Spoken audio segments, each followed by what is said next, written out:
Hello, welcome to GRTV మగవా channel. ఇంటి పట్టు ఉండి పిల్లల్ని చూసుకోవడం ఒక బాధ్యత, ఇల్లు గడవడానికి సాయంగా ఉండడం మరో బాధ్యత. తొలిదాన్ని విజయవంతంగా పూర్తి చేస్తూనే సంపాదనకు సాయంగా ఉండాలని ఆశపడుతున్న చాలామంది మహిళలు డ్రైవింగ్ వైపు మొగ్గు చూపుతున్నారు. తమ స్తోమతకు అవసరాలకు తగ్గట్టు పనులు పూర్తి చేసుకునేలా ఆటో, బండి నేర్చుకుంటున్నారు. జరీనా, నవీనా ఇలా ఎందరో ఈ దోవలో తమ విజయాన్ని వెతుకుతున్నారు. ఆశలే వీళ్ల ఇంధనం, ఆశయమే వీరి గమ్యస్థానం. డ్రైవింగ్ నేరుస్తాం, సాధికారత సాధిస్తాం అంటూ ఈ కొత్త డ్రైవరమ్మలు మునుముందుకు సాగుతున్నారు. పరదాలు దాటి రహదారుల వైపు నడుస్తున్నది పాత బస్తీ జీవితం. ఇరుకైన వీధులు, శిథిలమైన ఇళ్ళు, బ్యాంక్ బ్యాలెన్స్ లేని బతుకులు మారాలని పాత బస్తీ ఆడబిడ్డ జరీనా బేగం కలలు కంటున్నది. చార్మినార్కు 3 కిలోమీటర్ల దూరంలోని డబీర్పూరాలో ఉంటున్నదామె. తనకు 20 ఏండ్ల క్రితం పెళ్ళయింది. ఇంటి పట్టునే జీవితం. 2 పిల్లలు. వాళ్ళాయన ఎలక్ట్రీషియన్గా పనిచేస్తూ కుటుంబాన్ని నడుపుకొస్తున్నాడు. పిల్లలు పెద్దవాళ్ళు అవుతున్నారు. పై తరగతులకు పోతున్న కొద్దీ చదువుల భారం పెరుగుతున్నది. చన్నీళ్లకు వేన్నీళ్లు తోడైనట్టు సాయిబు సంపదకు భూబమ్మ ఆదాయం తోడైతేనే పిల్లల చదువు గట్టెక్కుతాయనుకున్నది. పిల్లలు తమలా పేదరికంలో ఉండొద్దని కోరుకున్నది. మంచి చదువుతో వాళ్ళ భవిష్యత్తులోని తీర్చిదిద్దడం కోసం తాను ఏదో ఒక పని చెయ్యాలనుకున్నది. చిన్న వ్యాపారం చేయడానికి కావలసిన పెట్టుబడైనా ఆమె పెద్ద మొత్తమే పెట్టుబడి లేనప్పుడు ఉద్యోగమైనా చెయ్యాలి.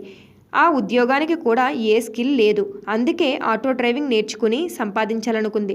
కార్ డ్రైవింగ్ నేర్పేవాళ్ళు ఉన్నారు, కానీ ఆటో డ్రైవింగ్ నేర్పేవాళ్ళు ఉన్నారా అని ఆరా తీస్తే మూవింగ్ బౌండరీస్ గురించి తెలిసింది. ఆ అడ్రస్ పట్టుకుని కూకట్పల్లి హౌసింగ్ బోర్డ్ కాలనీలో ఆంధ్ర మహిళా సభ ప్రాంగణానికి వచ్చింది.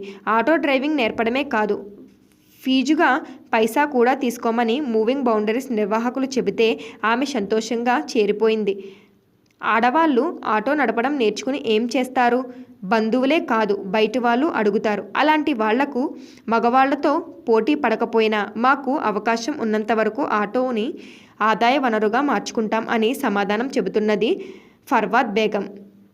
గోల్కొండలో ఉండే తాను ఇంటి పనులు పూర్తి చేసుకుని పిల్లల్ని స్కూల్కి పంపిన తర్వాత డ్రైవింగ్ స్కూల్కి బయలుదేరుతుంది. ఆటో డ్రైవింగ్ నేర్చుకున్న తర్వాత ఏం చేస్తావంటే, నా 2 పిల్లల్ని ఆటోలో తీసుకుపోతాను, వాళ్ళ ఫీజు మిగులుతుంది, ఇంకో 4 పిల్లల్ని కూడా ఎక్కించుకుంటాను, ఆదాయం వస్తుంది అని భవిష్యత్ ప్రణాళిక చెప్పింది.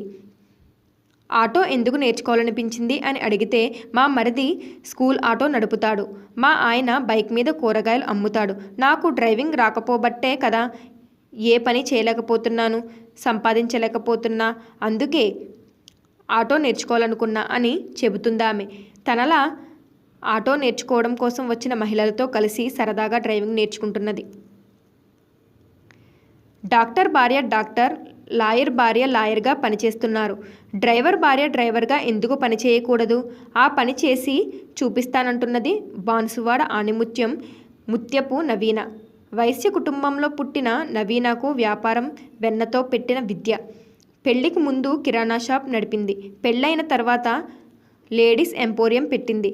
హోల్సేల్ షాపు నుంచి సరుకు తెచ్చుకోవడానికి ట్రాన్స్పోర్ట్ సమస్యలు పడలేక ఆటో కొనుక్కుందామనుకుంది. తన భర్త డ్రైవరే, కానీ ఆయన కారు ఊళ్ళ మీద పోతే ఎప్పుడు వస్తుంది, అప్పటిదాకా ఎదురు చూడకుండా తానే సరుకులు తెచ్చుకోవాలని ఆటో నేర్చుకుంటున్నది. ఆటో కొన్న తర్వాత చీరల వ్యాపారం కూడా మొదలుపెట్టి బస్తీలకు పోయి అమ్ముతా. మాకు 4 ఆడపిల్లలు ఉన్నారు. 2 2 చేతులు సంపాదించి వాళ్ళని ప్రయోజకులు అయ్యేలా చదివిస్తాం. తన ఆలోచనలను పంచుకుంటున్నది Naveena. Hi, this is Swathi. Like చేయండి, షేర్ చేయండి, కమెంట్ చేయండి అండ్ సబ్స్క్రైబ్ చేయండి GRTV. Hi, this is Monica. Please like, share and subscribe GRTV.